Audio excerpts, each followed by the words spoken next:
Hey Flower Tribe, it's Kelly Lehman from Cranberry Fields Flower Farm, and today I want to show you how to plant fresh herbs in planters so that you can have them all the way up until the frost comes. So what happened was the other day I was at ShopRite and I realized that I was buying all these fresh herbs that were kind of cut. They were already like pre-cut for you, and they were actually only a little bit less than the actual plants that they were selling.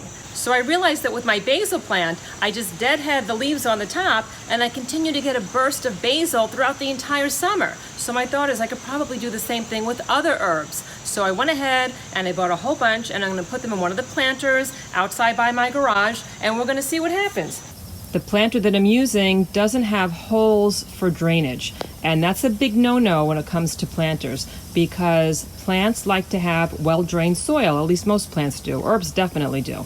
They don't want to have their roots sitting in water, otherwise they can get root rot and it can affect the plant. So what I'm going to do is make my own drainage system. So I took some of the dirt out, and what I'm going to do is add a whole bunch of rocks to the bottom. I'm going to add some more.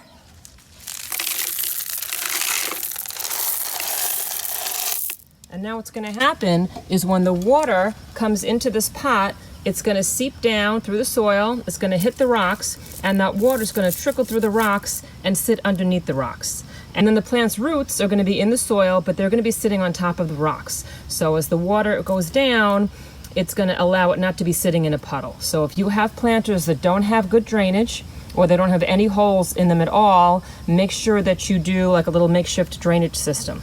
So now that I've got the rocks there, what I'm going to do is just simply add some more soil on top, and I'm going to fill that to the top with some really good potting soil. And now I have a good drainage system that's going to be in place once that soil is up to this line here. I'm going to get some good potting soil to put on top. So I'm basically going to start off by giving it some good soil, just so that it can get established really fast, because we're already in September here. So it's kind of late to start these herbs by seed, and they're already grown. So why not just use them and then just keep deadheading them? So I'm going to use a little bit of potting soil to get them off to a good start. And I'm going to pop them right in here and add some water, and we'll see what happens over the course of the next couple days, the next few weeks. Hopefully they'll keep coming back, and that means I'm going to have herbs for the rest of the season until the frost comes. So let's give it a shot. What I'm going to do is what I do with most of my plants before I plant them when they're coming in this kind of form. These roots are really, really super tight right now.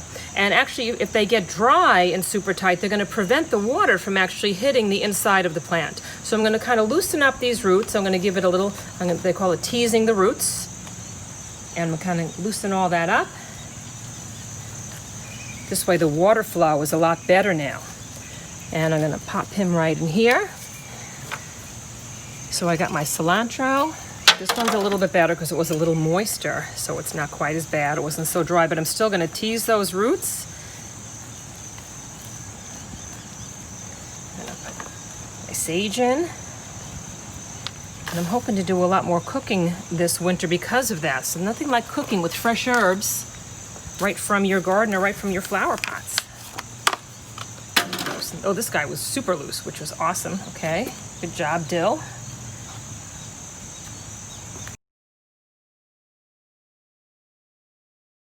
So I'm gonna pop some rosemary in here. Then we've got some chives. These guys in here.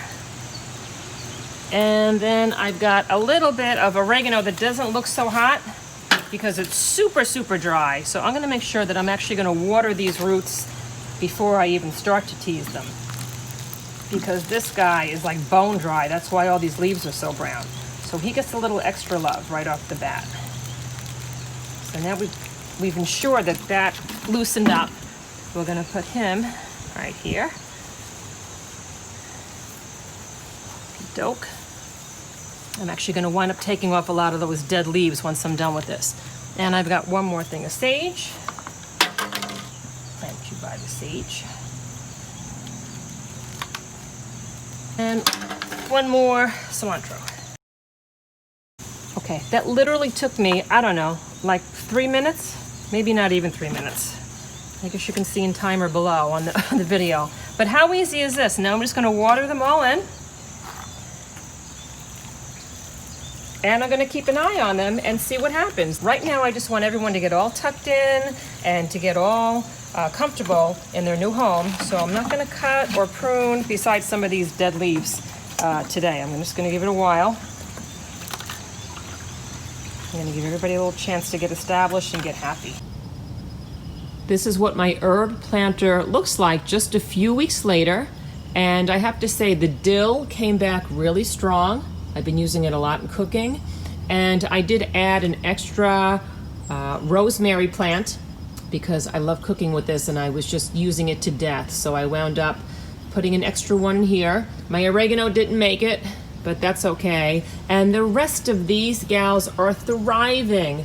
And I've been pinching them every few days and using them in the kitchen, and they're just coming back bushier and bushier, and they're absolutely beautiful. So they look amazing. So happy with how this turned out. So thanks so much for joining me in this video, and I want you to know that I made another video to let you know how to cut your herbs back so that you have a continual bloom on your herb garden the entire summer and the entire fall before the frost comes. So there's some really simple, quick tips that I'm going to give you guys in that video, and I'll put a link to that in descriptions below. And then I also made a video to show you how to dry your herbs so that you'll have them all winter long.